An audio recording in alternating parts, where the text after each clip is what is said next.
Terça-feira, 12 de maio, dia do enfermeiro, dia da enfermagem. Hoje o programa abordando mais uma vez e com certeza a questão da pandemia do coronavírus e antes, né, já prestamos aqui as homenagens a todos esses profissionais e o que faremos aí de forma musicada depois do fim do programa também, né, homenageando com muito carinho esses profissionais que estão nessa linha de frente aí, como disse muito bem o doutor Nélio, o médico passa, faz o que tem de fazer e quem fica ali durante 24 horas com o paciente é justamente esse profissional, que é o enfermeiro, o pessoal da enfermagem. Voltamos com o Folha no Ar, primeira edição, que tem o oferecimento dos laboratórios Plínio Bacelar e Clínica Proteus, e desse bloco tem as perguntas aí dos internautas, tem também o pessoal que participa do grupo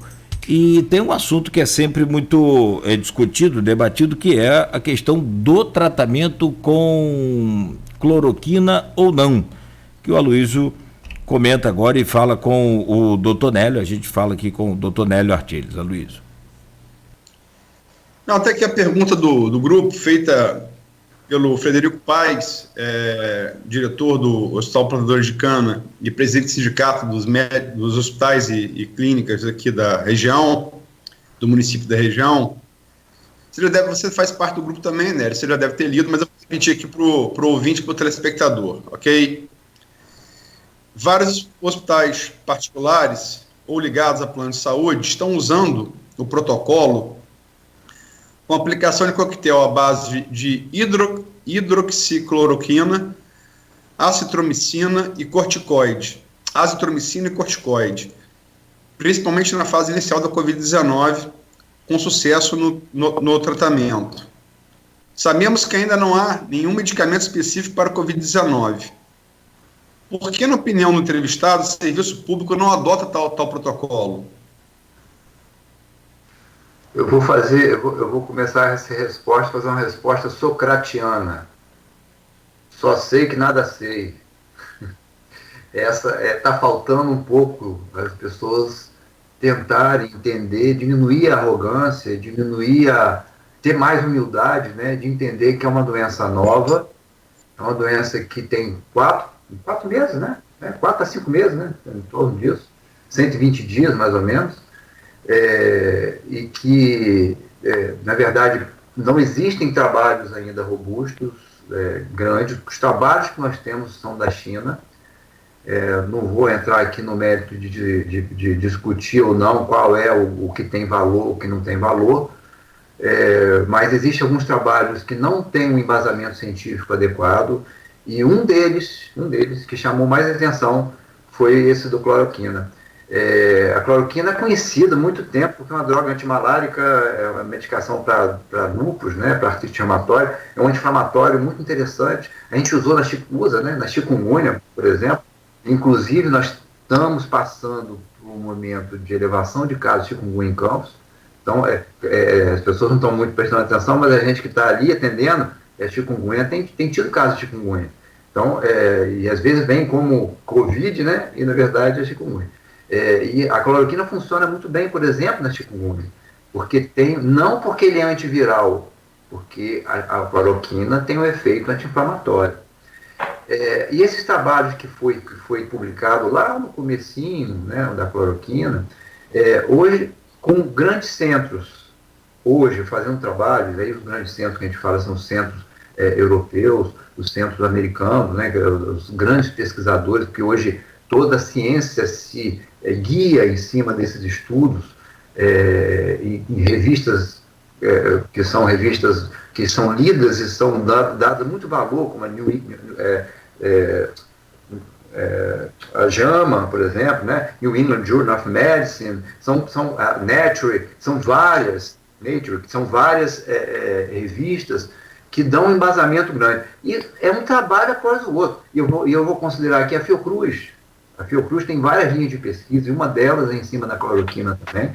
Esses dias eu li uma recente entrevista do pesquisador, em que ele falou da pressão, até ameaça de morte ele recebeu, né? Porque ele começou a divulgar os dados mostrando que a cloroquina, com e sem cloroquina, dá no mesmo. Então, o uso da cloroquina é extremamente discutível, porque é uma droga que pode causar toxicidade, então não faz sentido recomeçar uma droga que, primeiro, que não se sabe se funciona ou não precocemente. Hoje os protocolos, todos no Brasil, de uma forma compassional, a palavra é essa, compassional, você dá o remédio porque você não tem o que fazer. Tá? Então, quando se dá um remédio que não se tem o que fazer, não se sabe se vai funcionar. Então, acaba fazendo cloroquina. Então, todos os serviços fazem. O serviço de campo, né, do serviço público faz a cloroquina, faz a azitromicina, faz corticoide na época certa. Porque o anticorticoide não é no início, mais na frente. Porque você tem você pode assim, simplificar, são várias fases, mas a gente pode botar uma fase inicial, que é mais de replicação do vírus, e uma outra fase, que entra depois do 7º dia, 5º, 7º dia em diante, que é a fase inflamatória. Nessa fase inflamatória é que existem caminhos diferentes de acordo com o organismo. Tem organismo que vai evoluir mais de uma forma e o outro mais de outra forma. Quando a inflamação é muito extensa, o corticoide vai ser muito benéfico, não tenha dúvida.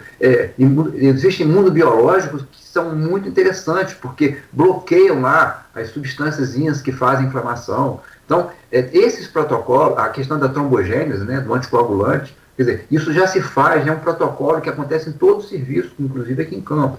Mas quando você fala em usar cloroquina precocemente, de uma droga que hoje tem lido artigos até muito sérios, falando isso, as pessoas estão muito preocupadas com a cloroquina e a azitromicina e não estão deixando espaço para as novas drogas, que provavelmente vão ser as que vão ser usadas no futuro. Tem interesse econômico na história? É óbvio que tem. Tem gente querendo, que tem indústria farmacêutica querendo ganhar muito dinheiro em cima disso? É óbvio que tem. Então, essa Remdesivir, por exemplo, lá que foi aprovado pelo FDA americano, né, é uma droga que tem um bom futuro. O bom futuro não ela, mas o caminho que ela toma mostra que existem drogas que podem tomar o mesmo rumo. Quer dizer, de 15 dias para 11 dias de internação, é legal. Mas, de qualquer maneira, é muito pouco, né? É muito discreto. É um benefício muito discreto. Então, ainda não é a droga. Então, enfim, eu quero dizer que, por isso que eu comecei com a resposta socratiana, porque nós ainda não sabemos. Não existe nenhuma. E nessa hora, fala assim, não, fulano tomou e melhorou. 80% dos casos vão evoluir bem. Tá? Aí, se você tomar cachaça com mel, brincando, obviamente, né? Se você tomar qualquer coisa que você fizer, gargarejo com água e sal morna, você vai achar que está melhorando também, né? Vai melhorar? Melhorou. Mas, na verdade, não foi isso. Foi a evolução que ia ser para melhora mesmo. Porque a maior parte dos casos vai melhorar. Né? A Covid não é uma condenação. A Covid, ela acontece, como eu falei, 80%, 85% das pessoas não vão ter problemas mais graves. Né? Os 15% é que vão precisar de algum tipo de assistência. Então, a cada 10 pessoas, vamos combinar assim, 8 vão ficar bem. Né? 2 vão ter problemas. Certo? Então, a gente tem que ter essa ideia e, tomando ou não tomando, de qualquer maneira a pessoa vai evoluir bem ou não. Então, se você perguntar assim, Luiz, se você ficar doente, você vai querer tomar cloroquina? Pode me dar, sem problema nenhum. Né? Numa fase aí vem a questão do uso compassional. A azitromicina, a cloroquina, como é protocolo hoje em vários, mas protocolos compassionais. Protocolos, nenhum tem embasamento de estudo robusto, sabe? De multicêntrico. Não existe isso. Não existe. Então, tem muitas razões e sem embasamento. Tá? Então, a questão do tratamento é... Então, o que fazer quando pegar gripe em casa? Quem está me ouvindo? Começou um resfriado, gripe, meu Deus, é Covid, o que eu faço? Aí, a automedicação é perigosa. Mas se você está acostumado a tomar dipirona, paracetamol, né, antitérmicos e analgésicos, é isso que você tem que tomar. Tomar líquido, se alimentar direitinho. Agora, evitar procurar assistência médica só por isso. Se começar a sentir muita tosse, desconforto, falta de ar, aí sim você deve procurar assistência. Só para lembrar... Oi? Lembrar, a questão da cloroquina, ela teve um componente político, né, que infelizmente está maculando muito o combate a doença no Brasil e nos Estados Unidos também, um dos países que já estavam previamente divididos politicamente. Estados Unidos democratas e republicanos, e no Brasil bolsonaristas, ou parece de bolsonaristas e não bolsonaristas, né? Enfim, não vou entrar nessa seara porque não é o que interessa aqui, mas o presidente Donald Trump, o presidente Jair Bolsonaro apresentaram sem nenhuma base científica a cloroquina como panaceia, né? Para o público leigo, quase como se fosse uma vacina, digamos assim, um remédio que é a cura. Temos aqui a cura. E só para citar, Campos hoje está com 16, entre óbitos confirmados e não, 16 óbitos, né? Entre confirmados em estudo, mas com quadro suspeito. O primeiro morto, eu fiz a matéria, foi o Hudson dos Santos, né, caminhoneiro, 39 anos, pai de 2 filhos pequenos, né, que morreu no dia 11 de abril, o primeiro morto. E o Vitor Carneiro, que você citou aqui, do CCC, né, intensivista, tratou do Hudson, esteve aqui nesse programa, e falou que foi aplicado cloroquina nele, e ele veio a óbito. Então, quer dizer, como você falou, organismos e organismos, há fases e fases, e ainda não há nada comprovado, né? Exato. E outra coisa, as sociedades internacionais de reumatologia e outros trabalhos também relacionados, mostrando que, e no Rio de Janeiro está acontecendo direto, pacientes que fazem uso da cloroquina cronicamente, que tem lúpus ou tem artrite reumatoide, estão internando e estão evoluindo da mesma maneira, sem diferença, entendeu? Então, se fosse o caso, né, quem usa cloroquina a vida inteira não tinha que adoecer, não é? Por exemplo. E não é isso que acontece. Então, isso é individual, cada um evolui de uma forma realmente diferente, tem componente genético, com certeza isso está sendo investigado, é óbvio. Por que um inflama muito, o outro inflama menos?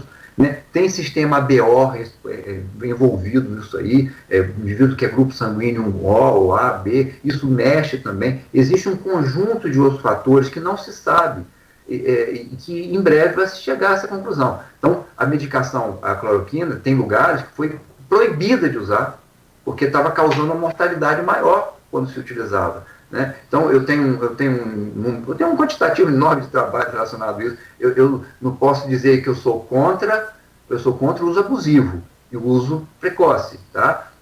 Quando você tem, na rede privada usa, mas geralmente a rede privada usa quando o paciente já está internado. Então, ele já tem um componente respiratório, já tem uma sintomatologia. É discutível, mas há uma liberação hoje no Ministério da Saúde que cada médico pode, de acordo com cada caso, prescrever. Né? Então, há liberdade, sim, de se passar cloroquina. Agora, cuidado que às vezes o próprio tratamento pode levar, principalmente o idoso, né? Quer dizer, as pessoas que têm comorbidades e tudo, pode causar problemas, como arritmias cardíacas, cegueira e outras coisas mais. Temos aqui a pergunta também do Frederico Paes, né, do Arthur Guzmão, advogado. A comprovação, eu acho uma dúvida bastante comum, né, sobretudo com a popularização dos condomínios verticais. A comprovação de que o vírus fica suspenso no ar, como, por exemplo, no elevador, qual a opinião sobre o funcionamento de academias em relação... São duas perguntas, né? Qual a opinião sobre o possível funcionamento de academias em relação ao contágio do vírus? Elevador... Entendi. Na verdade, o que se sabe hoje é que esse vírus ele é transmitido através de gotícula, não aerossol. O aerossol, ele se mantém, porque são partículas menores que 5 micra, ele se mantém em suspensão mais tempo. E aí, eu lembro aqui do sarampo, que o sarampo tem uma transmissibilidade, nós estamos falando aqui de 1 para 3, né, 1 para 4 aí, na Covid, né, do SARS-CoV-2, o sarampo é 1 para 14. Cada uma pessoa transmite para 14 pessoas. Só para você ter uma noção da diferença, né, do sarampo. Mas o sarampo é aerossol. A tuberculose é aerossol, não é vírus, é uma bactéria. Mas quando o indivíduo tosse e está com tuberculose, fica em suspensão. Então, se você entrar no lugar fechado, ele realmente pode estar em suspensão. A gotícula, ela é mais pesada. Existe a aerosolização, que a gente fala, quer dizer, quando a pessoa tosse muito, fala muito, espirra, existe algum tipo de aerossol com o vírus?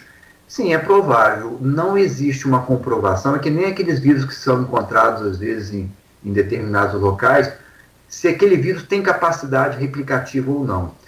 Assim como o indivíduo que teve a Covid faz o exame de orofaringe 20 dias depois, tá? Já está bem, não está sentindo nada. Ele encontra o vírus ali, mas não quer dizer, aí fala, isso é reinfecção, pegou de novo, esse vírus está presente, fração do vírus, mas ele não é capaz de multiplicar.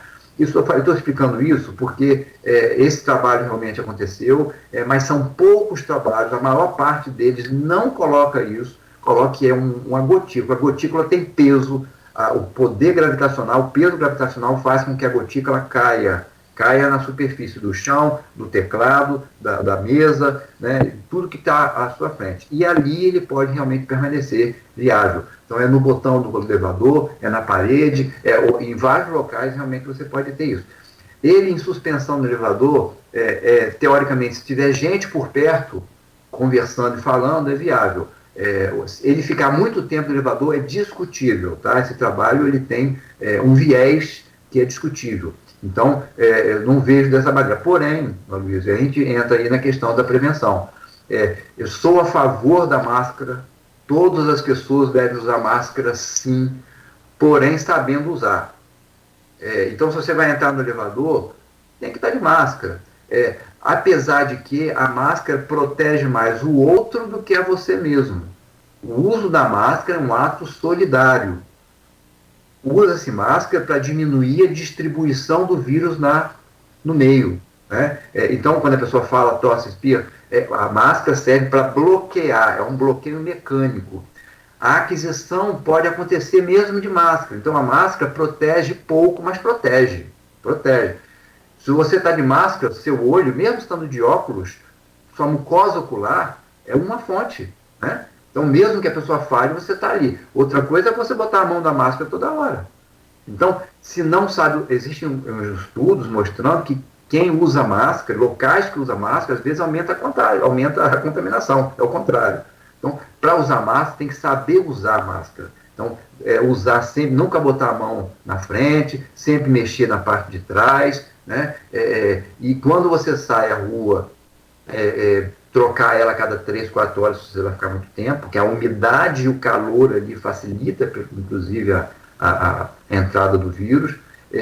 Então, leva sempre uma máscara secundária, bota no saquinho para depois chegar em casa lavar, botar em água sanitária, diluída em água, e depois lavar com água e sabão. Então, o uso de máscara comunitária, eu acho que realmente tem que ser obrigatória, e essa questão da lavagem das mãos. Não há dúvida que a transmissão ocorre mais pelas mãos, é que nem gripe.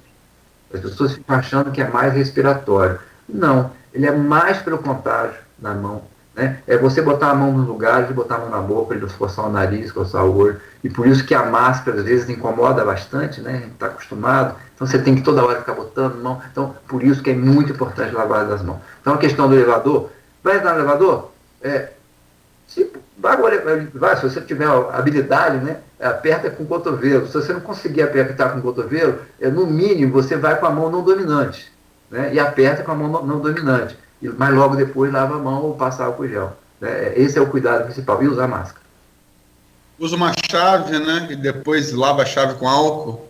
Pois tem vários artifícios, né? Tem brasileiro é muito criativo, né? Então, posso falar uma invenção que eu vi aqui na internet, então, para a questão do elevador? Isso é para quem tem caneta, a pessoa bota um algodãozinho com, não sei se está aparecendo, um algodãozinho com álcool em gel aqui na tampa da caneta, tira a caneta, aperta lá no elevador, depois coloca a tampa aqui, a caneta na tampa com álcool em gel. O brasileiro é bom nessas. Tem gente que gosta de morder caneta, né? Toma cuidado. Morder tampa de caneta às vezes é pior. Mas, Nélio, estamos chegando já ao fim, passamos até do final, já são 9h08. Eu sei que tem recomendações que você gostaria de fazer para o... também isso aqui é um serviço sobretudo de utilidade pública, né? O jornalismo tem essa característica, e sobretudo em tempos de pandemia. Quais recomendações que a gente não abordou aqui que você acha que seriam necessárias levar aí ao ouvinte, ao telespectador? Eu acho que o mais importante é ter o bom senso. Não é porque os outros fazem que você tem que fazer. Você tem que fazer aquilo que é bom senso. E sabendo que é um inimigo invisível, que a gente não consegue enxergar. Ele pode estar em qualquer canto, ele pode estar em uma pessoa da sua família que não está sentindo nada, e isso pode transmitir. Né? Aqueles trabalhos chineses mostram que a transmissibilidade em assintomáticos é maior. Quer dizer, quem é assintomático transmite até mais do que quem está sintomático, porque é aquela pessoa que, né, não está apresentando nada. Então a gente precisa, primeiro, essa questão do distanciamento social, ele é penoso, e aí eu vou me lembrar aqui das pessoas com dificuldades hoje, que estão uma penúria muito grande, questão do trabalho, pessoas que não estão conseguindo produzir, são os pequenos trabalhadores, né, essas pessoas da informalidade, que infelizmente, aí a gente, quer dizer, falta o poder público, nesse momento, valorizar esse trabalhador, que é o grande responsável até pelo PIB brasileiro. Quem faz o Brasil? Quem faz o Brasil são os trabalhadores. E a gente precisa valorizá-los. Não é só os R$600, tem outras pessoas que não são atingidas pelos R$600, pessoas que estão com dificuldade de comida dentro de casa. Eu acho que ficar em casa com comida, com geladeira cheia, é uma coisa. Né? Quando você fala, fica em casa, mas a pessoa passa por uma dificuldade, a gente tem que valorizar as pessoas, e aí vem a questão do ato solidário, sabe? E aí eu acho que a gente tem que sensibilizar mais as pessoas e fazer coletivos para ajudar as outras pessoas. Eu acho que é a hora de poder ter que ajudar comunidades, pessoas que estão realmente passando por uma dificuldade grande. Mas, independente disso, quer dizer, considerando isso, manter distanciamento, sair com a máscara, como eu falei, deixar a máscara cirúrgica para profissional de saúde. Quem usa, tem gente usando essas máscaras maravilhosas, N95, na rua, né? Sabe? Não é assim, você vai usar máscara caseira, como eu falei, é para proteger o outro, é para prevenir o vírus para o ambiente. Então, é usar máscara caseira, fazendo a troca direitinho, não manipulando mais do que deveria. E sempre que possível lavar as mãos. A gente precisa entender assim, que não se pode fazer automedicação, evitar essa coisa de ir para a farmácia comprar ivermectina, que é um remédio de verme, que é outra medicação também que andou se falando, né? A nitazoxanida, que é remédio de verme também. São medicações, tudo isso, sabe, são trabalhos, um aqui, outro ali, que não existe nenhuma comprovação científica. Não faça automedicação. Se alimente adequadamente, tome bastante líquido, faça uma atividade física, o que você puder fazer. E eu, só para finalizar, para terminar, né, agradecer muito a participação aqui na Folha no Ar, que para mim eu sou um ouvinte, né, assíduo, né, toda manhã estou ouvindo, e eu tenho certeza que é um grande serviço de utilidade pública, realmente, né, de poder esclarecer aqui.